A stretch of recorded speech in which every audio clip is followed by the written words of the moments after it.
What is up, Bears fans? Welcome to the Bears Huddle podcast. You are very welcome, of course, to the UK with your UK take on all things Chicago Bears. And we're going to talk. Look, there's not a lot of positive talk at the moment, is there? Obviously we had the news on the video we brought earlier today, which was that Jalen Johnson is out for the season. The Bears secondary looks like a absolute pile of dog crap.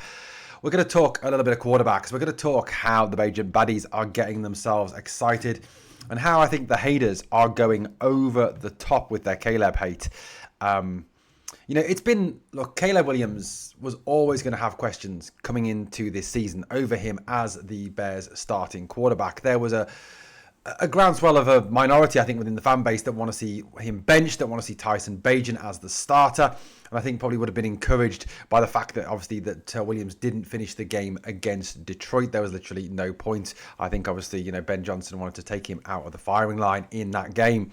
But, I've heard some stuff and I've heard that, he's drinking in Last Chance Saloon. I even heard Colin Cowherd on his program discussing that maybe, just maybe, Caleb gets one more week, and if it all goes wrong against the Cowboys, that Caleb gets himself benched for the next couple of games, and Tyson Bagent is the QB1, which will have the Bagent baddies on their seats, on their feet, and partying in Soldier Field. Look, I don't think that is the right option. Tyson Bagent is a very good backup quarterback. He is a very good QB2, but the guy ain't a QB1. He just ain't a QB1. I don't think that he has the same talent level as Caleb. Do I think Caleb is struggling at the moment? Yes, I do. Do I think Caleb is trying to obviously develop and improve? Yes, I do. Do I see improvements in Caleb? Yes. Do I still see issues with Caleb? Yes. Should we be seeing these? Probably not. This is a number one pick, but I think, again, we all underestimate, number one, how bad last season was for Caleb. I mean, Caleb wasn't terrible last season, don't get me wrong. The guy still threw for over 3,000 yards, only threw 6 picks, and did get hit an awful lot by the fact that, number one, he did hold onto the ball a little bit too long, but number two, was behind one of the worst offensive lines in football. Add to that the fact that he was coached by Matt Eberflus, who is, quite frankly, a joke, and Shane Waldron, who is probably the worst offensive coordinator in the history of NFL football.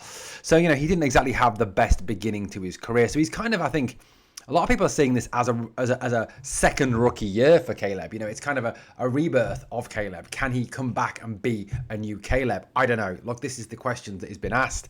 And obviously, listening to the likes of Colin Cowherd, slagging him off and criticising, and listening to the likes of Ryan Clark. I think Ryan Clark's taken too many hits to the head, personally. But, I think at the end of the day, there is a lot of noise around Caleb, and there does seem to be a determination within some in the media and also within Bears fan base, which I don't understand, for Caleb to fail, and they want to see Caleb fail. I mean, we've even heard the hashtag Tankathon, hashtag Tank for Arch, already coming up on X a few times from some Bears fans. Look, Caleb has struggled. Yes, if you look back at the guy's stat line from the Bears game, it was not dreadful. It was not brilliant. It was solid, I think is the word you look for there. 19 out of 30, 207 yards, 2 TDs, 1 interception. Yes, the interception was ugly. He'd want that one back. It was ridiculous. He did make a massive mistake on that one. But there was a lot of encouragement in what he did. Yes, there was some idiot plays, like I think there was one in the second half where it was the fourth quarter when he's got Burden over running a slant over the middle, completely open, and he throws at Burden's ankles, and Burden doesn't manage to catch the ball. That is on Caleb. He was unpressured at that situation. But there was other times when he looked very good. He linked brilliantly with Rome Odunze, and I think we're starting to see the beginnings of an outstanding partnership between Caleb and Rome Odunze, who's having a great start to the year, something that I think a lot of people, including myself, kind of said that would happen. Rome was ready himself for a breakout year. Look, Caleb's stats are not brilliant. They are not terrible. I think with the fact that I think the defense let us down big style on Sunday. I think, had that defense performed somewhere near to its capability, or, even where the capability, if you look at the talent we've got on that defense, you probably do see that defense do a bit better, hold them down. And Caleb probably does enough to get a win in that game. But, at the end of the day, stat line's a stat line. Now, Bagent comes in, throws 2 of 3, 27 yards, does okay, looks solid enough, moves the offense pretty solidly, but, for me, still doesn't look like the outstanding QB1 that you want. Now, on the other hand, Ben Johnson, who, yes, Ben Look, there are still questions over Ben Johnson. I get that, but I don't want to particularly discuss Ben Johnson questions on this video. That's not what we're here to do. Ben was asked about Caleb in the game, and he was asked about, did he see any growth? He says, I did see significant growth. It's not perfect yet. There are still a number of plays where our eyes aren't quite in the right position, or we're holding onto the ball just a tick longer than what we're coaching him. But I did see tremendous growth in terms of going through the progressions. There were a few times there where we had to get to number 3 or 4 in the read, and he was trusting his feet and his footwork and was able to get there. So, I think there were positives. There were steps forward there by Caleb. And this is a guy who is still developing, still learning the league. I've said on a number of videos about a number of players, the step up between college ball and NFL ball is huge. Massive, and I think one thing we can kind of take as a little bit of a sort of a caveat on this one. All those of you who go on the Jaden Daniels train, the Jaden Daniels is the man. We should have drafted him over Caleb. Jaden Daniels stank the house out via the Packers the other night. Yes, and I know the Packers unfortunately are playing some very good football at this moment in time. Damn it, but he still stank the joint well and truly out the other night. Williams looked good he was in rhythm on his dropbacks. He released the ball between 2.5 and 4 seconds. It was decent. That was according to NFL Next Gen Stats.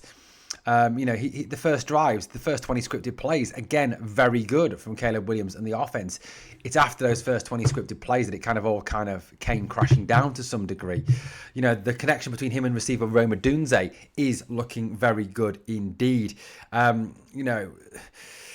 Yes, there were plays where he could have done better. Yes, there were things he could have done better. But this is still a guy learning the game. We've not got, this is not a Patrick Mahomes. This is not a Justin Herbert. This is not a Josh Allen. This is not Joe Montana, Steve Young. This is not, a Tom Brady. This is a guy still learning the game, still developing within the game. Yes, the things he could have done better. Yes, the things that Caleb could have improved. And I think Caleb himself will be the first to admit that, throwing the ball out of bounds in the second quarter instead of trying to scramble and fit a pass down the sideline to Olamide Zacchaeus. I think it was one, that one where he results in the interception. Yes, that is one he'll want back. But, when Caleb was asked about this, he was questioned about this whole situation. He says, I think it's just being consistent in the way of our technique, the plays that are called, and going out there and being technical about it and beating the man in front of you. That includes myself. I think we just do that over and over again. Don't try to create any explosive plays. Don't try to be Superman, and they'll come. Everybody just did their 1/11th, and we keep moving on. He said, yes, there were off-target throws. Yes, there were issues. He said, first game, I missed a couple of passes. I think against Detroit, I hit some key passes, and I didn't feel like anything was off. My footwork was solid and was hitting my guys. So I think I've got a look at the tape and figure out at this game how I can help us physically and mentally, maybe be on the sideline or something, or talking to the guys, whatever the case may be. But there is still work to do. With a team like that on the other side, they make you pay when you make mistakes, is what Williams had to say. But, it's clear to me that Ben Johnson thinks there is progress there, that can see progress there. Now, I'm not saying that Ben Johnson is the quarterback whisperer. I'm not saying that this guy is definitely right on this one.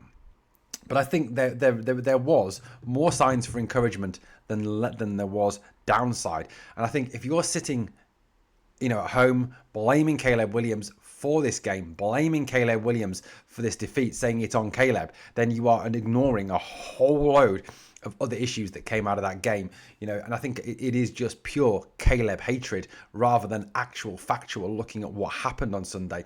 The defense let us down. The edge rushers got zero penetration. Montez Sweat stank the joint out. Tyreek Stevenson was cooked over and over and over again like Amon-Ra St. Brown, like a burnt ass pizza. He was done and dusted. The secondary did not play well. TJ Edwards looked slow. That defense really let us down on Sunday, allowing 50 odd points. Yes, it was the Lions, but it's still 50 odd points. You are not supposed to allow that in the NFL. So yes, there was issues. I'm not saying Caleb was perfect. I'm not saying he's absolved from blame. There is some blame there, but this ain't on him. And I think the calls to bench him, the calls to say that, he's got one more week to save his job, and then we bring in Tyson Bagent are just pure, unadulterated wrong. Guys, let me know your thoughts in the comments. Thanks for watching the Bears Huddle podcast. If you've enjoyed the content, please like, comment, share, and subscribe. And I'll catch you on the next one. Bear down.